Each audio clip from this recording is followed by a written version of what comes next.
We are in the midst of a global mental health crisis, according to a recent review by the Lancet medical journal. Our collective failure to respond to this crisis results in monumental loss of human capabilities and avoidable suffering. The development of 20 antipsychotics and 30 antidepressants over the past 4 decades has not improved the morbidity or mortality of mental disorders. In England, mental illness costs £105.2 billion annually. People consider the stigma around mental health worse than the illness itself. Evidently, to bring about policy and cultural change, we need to think outside the pillbox.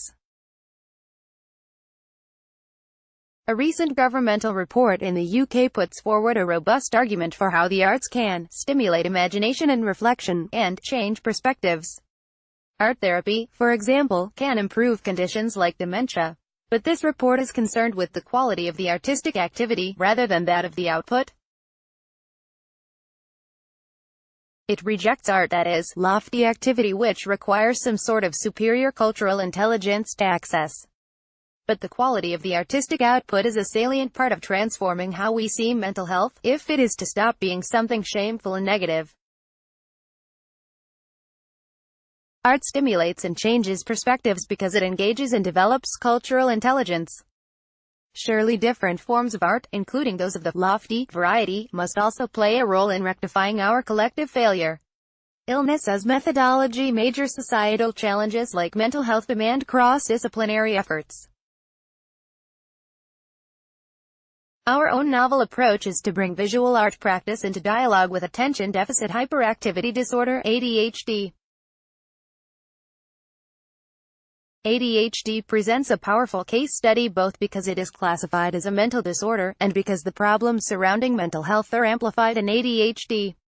Affecting 3 to 4% of adults worldwide, ADHD is characterized by inattention, distractibility, disorganization, overactivity, restlessness, impulsiveness and mood irregularity. ADHD is invisible not just because it is a non-physical condition, but because it is hidden from public discourse and imagination. If at all mentioned, we speak ill of it or mock its existence, linking it with male criminals or bad parenting. Described both in terms of deficit and disorder, ADHD can only be mired in stigma. No wonder ADHD and psychiatry seem ostracized even within the medical sector. ADHD's bad press is something that demands countering. Putting the arts in conversation with ADHD can help this happen. We thought that this unique confluence of expertise and interests could spark a lively conversation about ADHD, using art as a process of interrogation, disruption and dialogue. Since 2017, we have been working together at the Social, Genetic and Developmental Psychiatry Centre at King's College London. We are exploring mind wandering and how this relates to ADHD and the creative mind.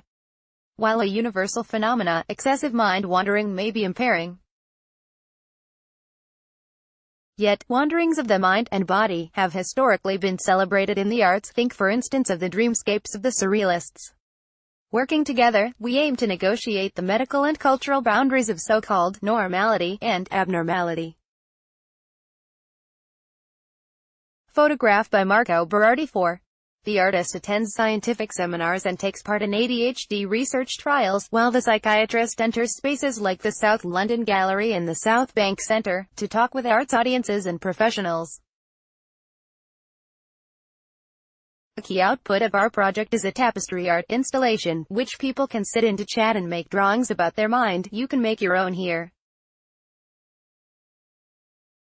We invite people from all walks of life, including ADHD experts and service users, psychiatry skeptics and health professionals, to discuss mental health. We've hosted 29 exhibitions, seminars and workshops so far. The stories we've encountered have been a revelation. Sat shoeless on the. Several health policy professionals have commented on the benefits of the non-hierarchical and accessible setting, so different to clinical one. The work is contributing to both local and national training with healthcare professionals and researchers. It has led to us creating a diagram for an academic paper which posits mind wandering as a new framework to understand ADHD. A diagram of mind wandering. Drawing by Kai Syng Tan, 2018, for Mind Wandering Perspective on Attention Deficit Hyperactivity Disorder by Natalie S. Bojilova, Georgia Michelini, Jonathan C., Philip Asherson, Neuroscience and Biobehavioral Reviews, 92, 464-476, 2018. But perhaps, medical interventions have failed to avert the sticky situation in which we are finding ourselves.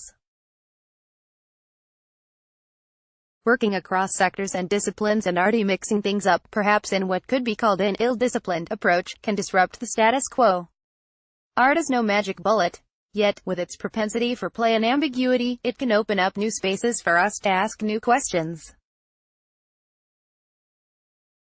Our work joins other examples of co-creation and sharing of knowledge through art, like The Heart of the Matter, which explores the heart, and Hubbub, which explores dynamics of rest, noise, tumult, activity and work.